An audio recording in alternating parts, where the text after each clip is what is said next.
lebih dia bila.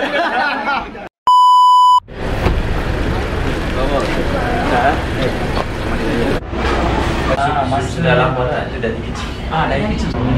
Second, saya last. 20 tahun ya? 30 tahun. 30 tahun.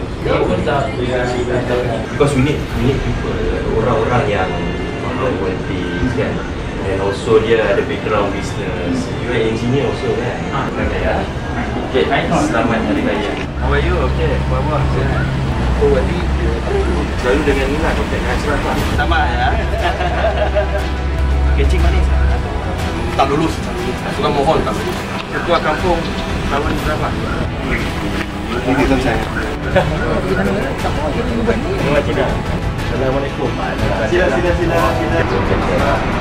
Country pun sampai mereka pakcik ni, bapa ibu ni orang tua ke mana no orang tinggal kuat dengan itu macam ni kan Bukti kerja sejak sini.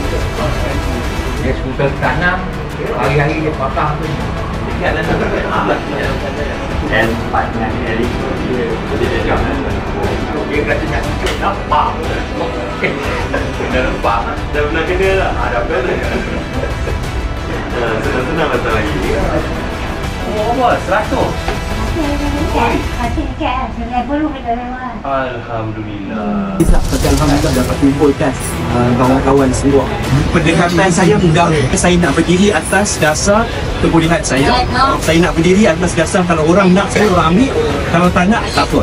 Itu saja. Pendekatan saya mudah. Kita perlukan pemimpin yang bila kita tanya apa goals ni, apa matlamat dia, apa tujuan dia, dia ada jawapan.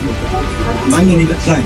Dia bukan untuk diri dia, tapi untuk tim kesedaran keseluruhan. Dia bukan kita perlukan sebenarnya. Tapi sekarang tadi Presiden dia minat untuk nak naikkan anak muda. Dia berikan solution kepada rakyat, solution kepada anak muda. Inilah parti masa depan.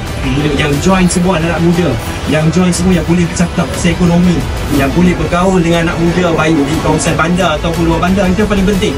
Dan kita sebagai AMK mesti jadi benteng yang paling depan yang mempertahankan Presiden kita, mempertahankan ketua AMK kita, mempertahankan timbalan naik Presiden, menteri-menteri kita mesti jadi. Alright, terima kasih banyak. Terima kasih. Okay. All the best. Gopi.